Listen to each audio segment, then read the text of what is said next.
Wait, is that you, Tiana? A high-pitched voice reached my ears. No way, that couldn't be. Oh, I knew it. Tiana, long time no see. A man and a woman, waving their hands, approached us as we shopped. It was my sister Jody and Mike, who once was my fiancé. Jody, why are you here?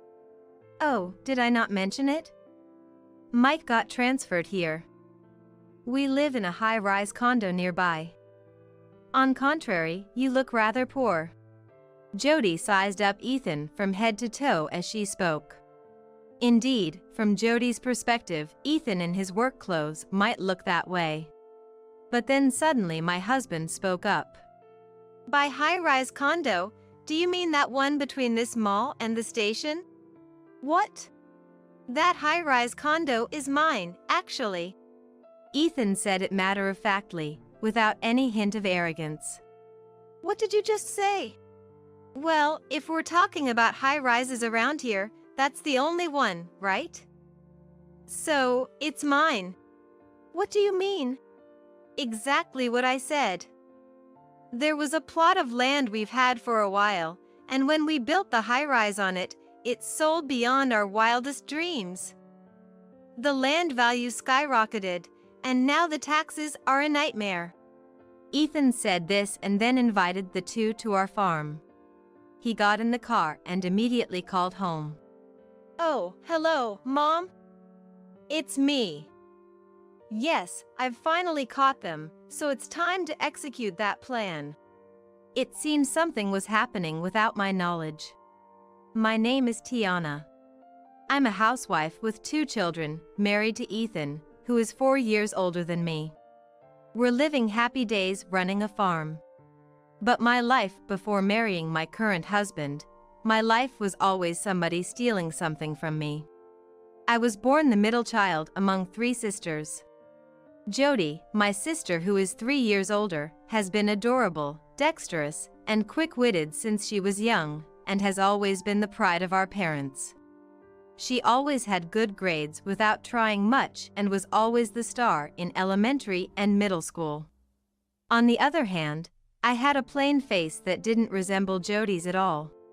Mom, Lenore, always said to me, "You're plain and not eye-catching, so there's nothing exciting about dressing you up." Saying that, she would unconditionally buy new clothes one after another just for Jody. I wasn't developing much physically, so I was always given Jody's hand-me-downs. Our elementary school didn't have uniforms, and I was always told by everyone in class that my clothes were too flashy and didn't suit me. I was often asked why I wore things that didn't suit me, but I hated to admit that I had no other choice. But probably, my friends had been told something by their parents, too. Eventually, they stopped asking anything. I wasn't outstanding in my studies either, and Dad, Isaac, often sighed and said to me, "Why don't you try to be a bit more like Jody in your studies?" Even so, from around upper elementary school, I was not only doing my homework but also making sure to do my previews and reviews properly. I was well aware that I was slow, which is why I thought I should do what I could properly. But that didn't mean I could get good grades right away. I grew up sighing a lot, and eventually, it was time to think about further education. "You'll only go as far as high school." Dad declared that to me. Huh? Why? "You don't have good grades, and that should be enough, right?" The age difference between us was the problem. The 3-year gap meant that our education phases overlapped. The cost for both of us would come at the same time. As a result, Jody went to a private high school she wanted, and I was purely public. Later on, "I want to go to a private college in Boston," Jody said. Boston was a plane ride away. Plus, the cost of living there was on a whole different level. Living alone in such a place. By then, it had already been decided by our parents that they would cut costs on me. It might have even meant that they wanted me to start working as soon as possible and contribute financially to the household. And my youngest sister, Risa, for years my junior, often just watched me silently without saying anything. With days filled with nothing but sighs, I didn't have anything special I wanted to do, so after high school, I got a job at a local agricultural cooperative. I was essentially an office worker. And it was in a very rural area. The people I dealt with were far from fashionable. Some carried an old-fashioned vibe, while others were oddly flamboyant, making every day monotonous, but it suited me. If it were Jody, I'd rather die. that's probably what she would say. And before I knew it, 7 years had flown by, and in this workplace where people marry young, I was treated like a veteran at just 25. That's when I met a man. At a party, I was invited to buy a younger colleague, and that's where I met Mike, a salesperson from one of our clients. Surprisingly, we hit it off and started dating almost immediately. Our relationship was unbelievably smooth, and he proposed in less than a year. We were planning to marry 6 months later. But around the time we were making wedding plans, Jody, who was supposed to have been working at a corporation after graduating from college, quit her job and came back home. I can't stand it at that company anymore.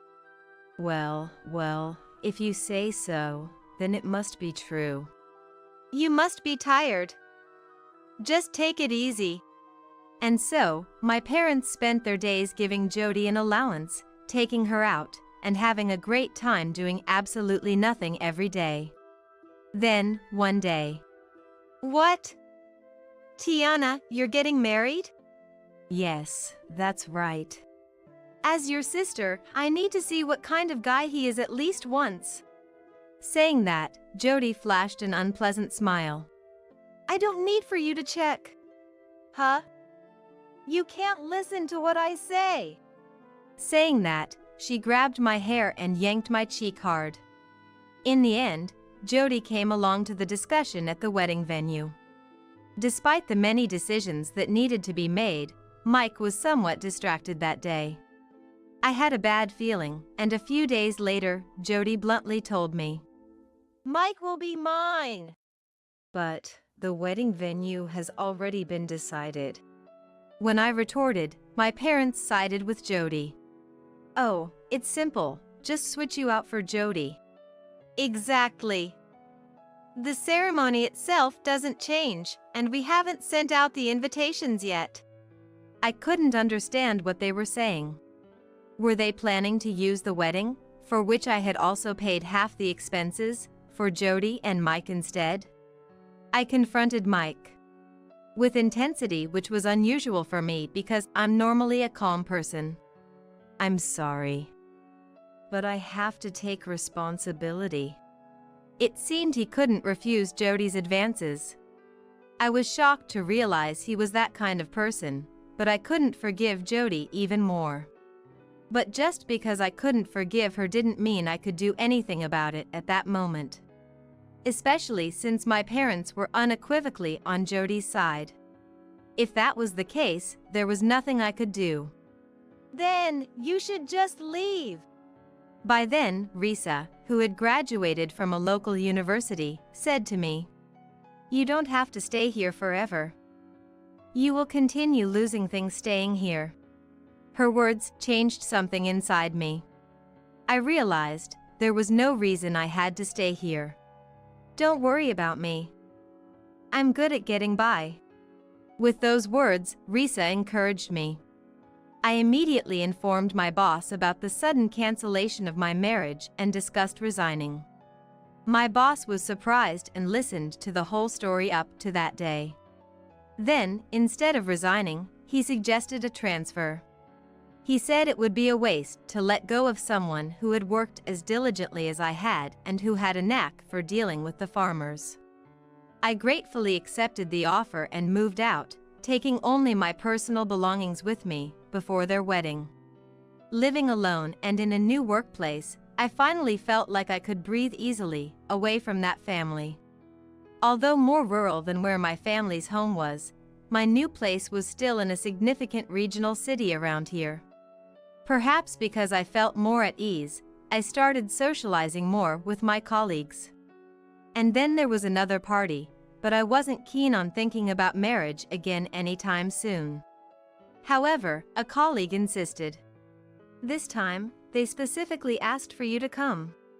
So, I reluctantly decided to attend. The guests this time were heirs to neighboring farms. That's where I was introduced to my current husband, Ethan, who had been interested in me for a while. I knew his face as one of my company's clients, but nothing more. With some encouragement from my colleague, I decided to give it a shot, and Ethan turned out to be a fun and hearty person. He took me to his home several times. Wow, amazing! You say that, but it's pretty standard around here. Their farm was vast, half livestock and half crops. He had a big family who were incredibly open-hearted. Whenever I visited, they'd serve fresh, delicious food, and there were always smiles all around.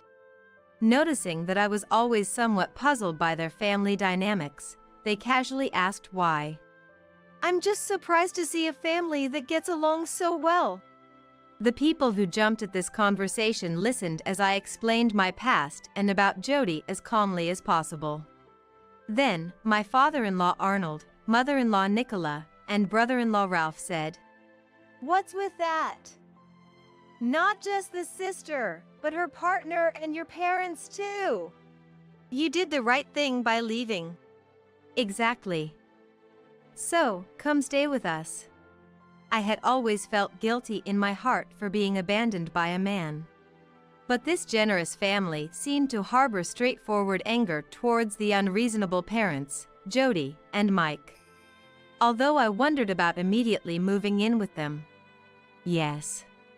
I somehow found myself saying so. I hardly had time to wonder if I could really be a farmer's wife.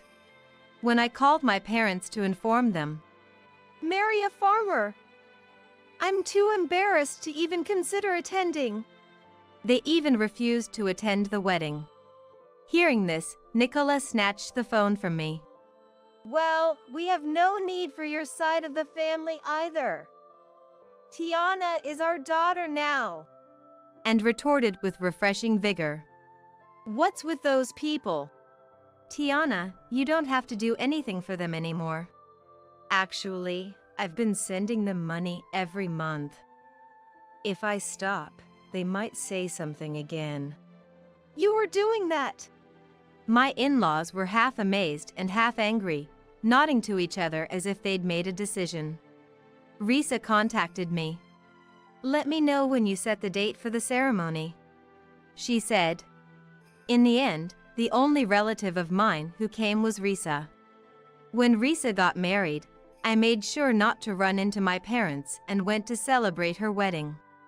Incidentally, I continued working at my job after getting married because it's impossible to start working on the farm right away. Both Ethan and my in-laws had said so.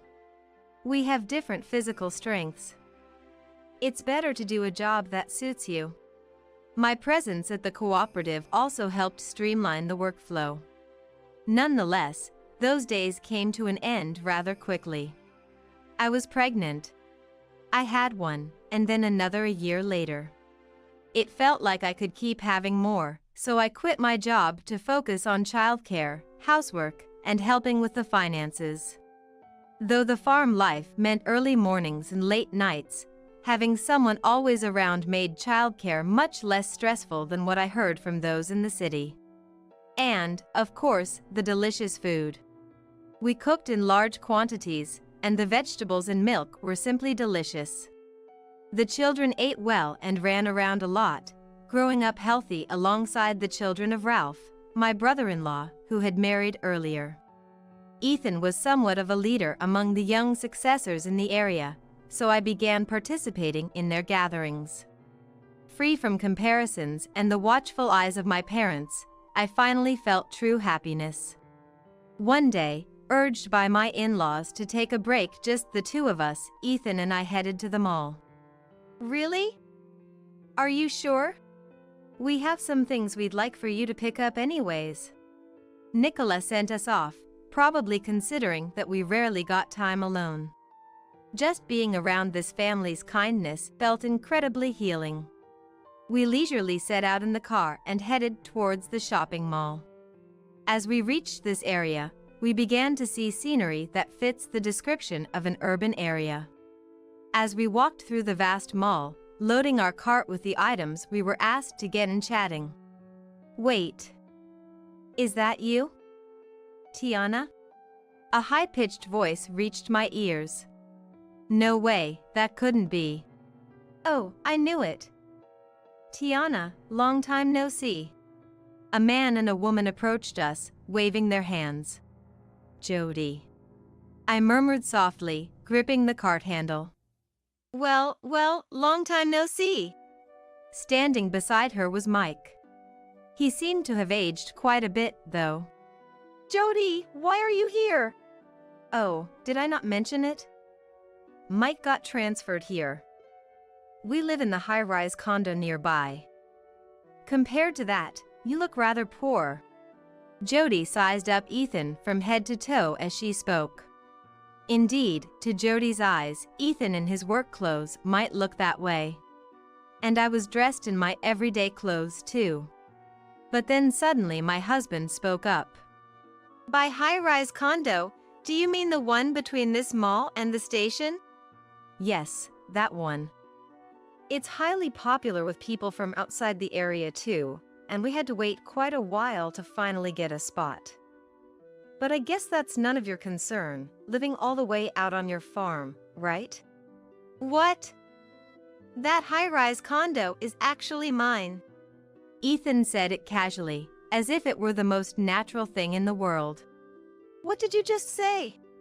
Well, if we're talking about high-rises around here, that's the only one, right? So, it's mine. What do you mean? Exactly as I said. There was a plot of land we've owned for a while, and we decided to build on it. The sales went beyond our wildest dreams. Thanks to that, the land value skyrocketed, and now the taxes are a nightmare. Taxes. I remember, while helping with the accounting work, I sometimes found unusually high property taxes on some items. I wondered why, since the taxes in our area weren't that significant. So that was the reason. Is that so? Yes, it is. Would you like to come over to our place? What? I looked at Ethan. Is that really okay? Jody's attitude changed suddenly. Hey, it's a bit sudden to impose, isn't it? What are you talking about? They've kindly invited us. It would be rude not to go. The shopping was put on hold, and we decided to take out our cars. Back in the car, Ethan, sitting in the driver's seat, immediately called home. Oh, hello? Mom, it's me. Yes, I've finally brought them, so let's proceed with that plan. What could he be talking about? After those brief words, Ethan hung up. A plan? Yeah. Well, we've had our own thoughts about things. I had no idea you owned a high-rise condo. Well, it's kind of like insurance. Ethan explained to me. Farming depends a lot on nature, and we can face various challenges. Our family just happened to own that land in the area for generations. And you built a high-rise on it?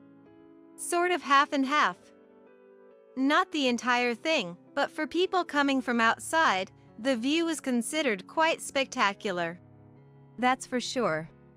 Even if the view is just fields and mountains, their vastness provides a spectacle with each season. It must be appealing for wealthy people coming from outside. Would you like to live there? I immediately shook my head. I love our current home. Everyone's there. Me too. Saying that, we drove home. Along the way, Ethan shared a surprising strategy with me. Can we really do that? You know our family's unity, right? And our ability to carry out plans steadily. That's true. But as I glanced at Jody's car following us in the rearview mirror, I wondered if it would really work. Upon arriving home, "Oh, come on in." My in-laws greeted Jody's couple at the entrance with their usual no, even brighter smiles. "Arnold, is it okay to take time off?" At this hour, there should still be work to do in the fields and with the cows. It's fine. We heard we were having important guests." Jody, entering the house, looked around. It is indeed spacious, seemingly surprised by its size. There are many people and households living here. We ate together, but each family has its own space. "Well, I haven't met anyone from Tiana's family except for Risa. I didn't even know she had another sister." Arnold laughed heartily at that. Meanwhile, I was in the kitchen preparing something for the guests. "Tiana, it's better if you stay out of sight for now." "What?" "Just watch from around here for a bit." Nicola gestured to a chair in the kitchen, wondering what she meant. I sat as told and watched the living room situation from my seat. Wondering what was happening, I sat as instructed and watched the scene in the living room unfold. Arnold and Ethan were sitting there. "It's not much, but..." with Nicola offering homemade sweet potatoes and pumpkin pies to Jody and her husband. From where Nicola directed me, I had a clear view of the other side. And they couldn't see me. Arnold, opening a beer, casually mentioned, "So, you're living in our high-rise, right?" Yes. Speaking of the high-rise. Arnold signaled Ethan with a nod. "Hey, show them that thing we have." Implying something. That. "Just a moment," Ethan said and retrieved an envelope from a shelf. "Regarding the high-rise, we have something, well, specifically for Mike, that we'd like you to see." "What might that be?" Mike was puzzled by Ethan's words. "This right here." Handing over a large document envelope to Mike, who hesitated before pulling out its contents. What he found was an album sheet filled with numerous photos. "What's this?" Mike's face tensed as he looked up. "Well, Huey mentioned we've had some suspicious activity caught on our security cameras lately. We had it investigated a bit." Mike silently flipped through the album sheets, eventually dropping them in shock. "What is this? What on earth, Jody, who is this person?" Mike asked Jody with a groaning voice, puzzled by the situation. Just as I was wondering what was going on, Nicola silently tapped my shoulder and handed me the stack of photos. "What?"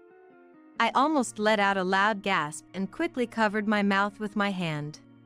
The photos showed Jody inviting an unknown man into her room. The two of them visible through a window. And various scenes of them entering a hotel during the day and leaving separately later on. "How come these are here?" "Keep it a secret." Nicola seemed somewhat amused by the situation. Looking back at the living room, I saw Mike glaring at Jody with a furious expression. "Is this why you've always said you didn't want children yet? So you could do things like this?" "What? No. That's not true. That's not me." "Well, the man said he came to see you. We had it confirmed with Huey." Ethan pressed on, cornering Jody. "Then what about these other photos?" "Well, affairs are definitely not good, are they?" Arnold commented casually. "After taking Tiana's man, you still wanted another? And how old are you again?" "Tiana said you're 3 years older, right?" "Tiana. Did Tiana have these taken?" "That's not the point here." "Thank you." Mike tried to return the envelope to Ethan. "Oh, keep it. You might still need what's inside." "What?" Mike looked inside again and pulled out a large piece of paper. This might indeed be necessary. Wait a minute. Divorce papers. What's this all of a sudden? Jody panicked, but Mike began to speak in a low, matter-of-fact tone. You told me to take responsibility that time, remember? You said you missed your period. I thought I had gotten you pregnant, so I decided to marry you. But look now. Look now, what? It seems I had a drunken fling with you. I didn't remember it, but there was evidence. So, considering what happened later, I thought I should take responsibility. But you weren't pregnant, and you kept saying you didn't want kids now. How old are you again? You're the same age as me, right? I'm only 35. I believed you when you said you wanted to focus on raising one child properly. That's why I worked hard, improved my sales performance, got transferred. And that high-rise condo, I bought it on a loan because you insisted, waiting for an available unit in the sky, while you always complained about the lower floors being boring. So that's what had been happening. I'm tired of it all. Saying this, Mike took a pen and started filling out the divorce papers. Wait, what are you doing? Remember the wedding? Your parents did whatever they wanted, making it an embarrassment. No one came, not even my own parents. I never knew. Even now, my dad and mom haven't forgiven me. You were even happy you didn't have to deal with your in-laws. You let such unfortunate things happen? That must have been tough. I was even told not to come to my brother's wedding. Mike said this with a twisted face. Perhaps the reason he looked so aged was due to stress. I've had enough of this situation. You're probably tired of me too, right? That's not true. I can't live without you. You only want me for my money. You haven't worked since we got married. But I don't care anymore. He then thrust the divorce papers in front of Jody. Here. No. If you don't want to, that's fine. I'm going home. By the way, this envelope is from a detective agency, right? Yes, we had everything thoroughly investigated for the safety of the apartment we own. These are solid proofs. Thank you. Mike said this and gave a slight bow. Please let me know the expenses later. I'll pay in full. And Jody, I'll be claiming compensation from you. I don't have that kind of money. Faced with the realistic demand for money, Jody panicked. You can go back to your hometown and make money off men easily enough. I'm busy from now on, so I'm leaving. Leaving? What about me? Apologize to Tiana and ask for her help. Goodbye. With the envelope in hand, Mike left the scene. Then, when he looked at me, he slightly bowed his head. Wait a minute. Jody hurriedly stood up and tried to follow Mike, who was heading outside. We quietly followed the two. Wait. Don't leave me behind. Perhaps due to her usual lack of exercise? Or maybe because of her high heels, Jody stumbled and fell. Still, she tried to get up and continue chasing. Where's our car? This time, it was Mike's voice that rose in confusion. If you mean the car that was here, we had to move it because it was blocking the way. Ralph appeared in the distance, riding a tractor with mechanical noises accompanying him. What? Then where is it now? Over there. He pointed in a direction, and their car was visible a few hundred meters away. Mike headed towards it, walking briskly with irritation. Jody, gasping for breath, desperately followed him. But then, our dogs ran towards Jody. What's with these dogs? Sorry. They're very friendly with guests. Ethan called out leisurely as he came outside. If you run away hastily, they'll just chase you more. But it seemed Jody couldn't hear his voice. No! Stop it! Jody might not have disliked dogs, but she probably wasn't used to ones that ran around outdoors. She hated getting dirty. And our dogs, always running around the farm, were full of energy. Hey, you! Mike! Help me! Mike glanced back at Jody's call but soon turned forward and continued walking towards his car. The dogs, increasingly excited, approached Jody. To someone not fond of dogs, their playful approach might seem monstrous. And I watched the scene from a distance. No! Stop it! Jody cried out as she stumbled and tried to move forward, only to fall heavily again. And let out a scream from the depths of her being. What is this? It stinks! She had landed in a heap of fluffy cow manure compost, which was probably warm and soft. Oh dear, are you hurt? Arnold's carefree voice chimed in. 2 dogs were on top of the fallen Jody, licking her face. Jody seemed too stunned to even cry out. Understandably overwhelmed by her sudden plunge into the compost while dressed in her fancy outing clothes. Her entire body was submerged from head to toe, making it hard to find a spot that wasn't covered. The dogs, undeterred, continued to nuzzle and bark at Jody. I guess I have no other choice. Seeing the dazed Jody, Mike reluctantly drove his car closer, sighing at her sorry state. Come on, let's go!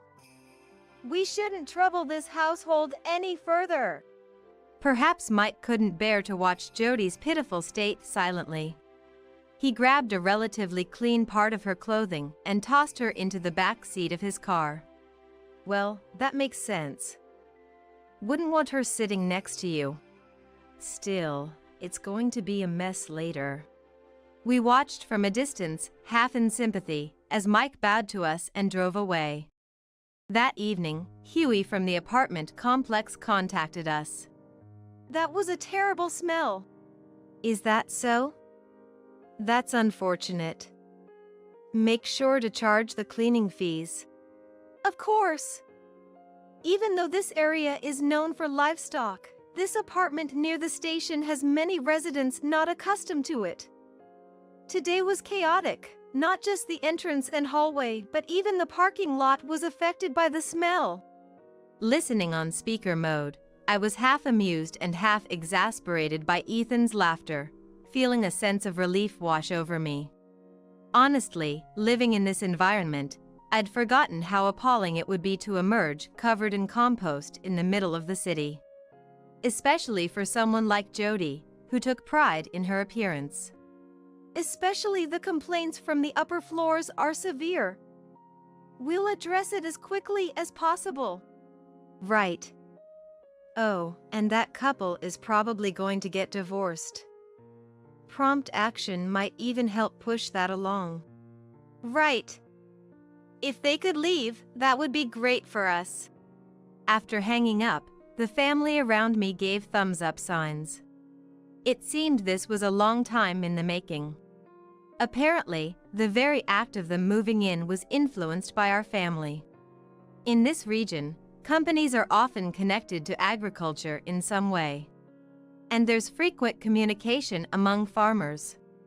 My new family, upon learning about my circumstances, had been keeping tabs on my sister and my parents. They had circulated information about a second-floor unit in the high-rise they owned becoming available at a discounted price. They knew Jody would jump at the word high-rise. Still, we couldn't predict when we'd meet them again. Ethan explained this to me. So, you were planning to act upon meeting them? Exactly. The family flashed genuinely warm smiles at me. And even the dogs that had come close barked in agreement. Oh, these people. I couldn't help but laugh. Later, Risa informed me that Jody had officially divorced. It was quite a spectacle. Risa reported, laughing heartily. Risa and her husband are currently in charge of the family home, from which I moved out when I got married. It seems that the wedding, which was carried out with a different partner than originally planned, significantly tarnished our parents' reputation. Seizing this opportunity, Risa, I'm sorry for our good-for-nothing parents. Apparently, she managed to win over those around her and take control of the household by adopting such an attitude. Into this scenario, Jody attempted to return after her affair-induced divorce. There's no way I could let her back into the house. After all the effort we put into keeping our parents in line, bringing back a parasite like that is out of the question. Risa made it clear to everyone that Jody was not welcome back home. Your everyday behavior really matters, doesn't it? So, what happened to Jody? I don't know. She should be the one to pay the compensation, right? Oh, and apparently, the reason Jody quit her previous job was due to her incompetence and some inappropriate romantic entanglements. This was news to me. Since then, she's been a housewife, and with that gap plus another divorce due to an affair, what kind of job could she possibly get? Maybe only something in the nighttime industry. But that might actually suit her. Mike had mentioned something similar. You know, Tiana, there were times I got frustrated looking at you. Given how terrible our parents and sister were, this outcome was inevitable, wasn't it? Yes. Right? That's why I took them as a lesson of what not to be from early on. Thanks to that, I now hold the reins in our family. I see. I found myself oddly convinced. You can rest easy now. Forget about us here and enjoy being pampered and happy there. Yes, thank you. I'll come visit you next time. I'll be waiting. Almost a year later. Slightly later than promised, Risa visited our home. Congratulations on your third child, Tiana. Indeed, I had become pregnant and given birth to a third child since then. Today was a celebration for that. Thanks. I heard you're expecting your second? Yes. But we're stopping at 2. How about you, Tiana? Planning on more? Yes. It's easier to raise them here without any trouble, and they grow up healthy. Indeed, the older children were taking care of the younger ones, and the little ones were always looking for something they could help with. I had been slightly worried about turning out like our parents. But I felt confident that with this place and this family, we could be happy without those concerns. I truly believe so.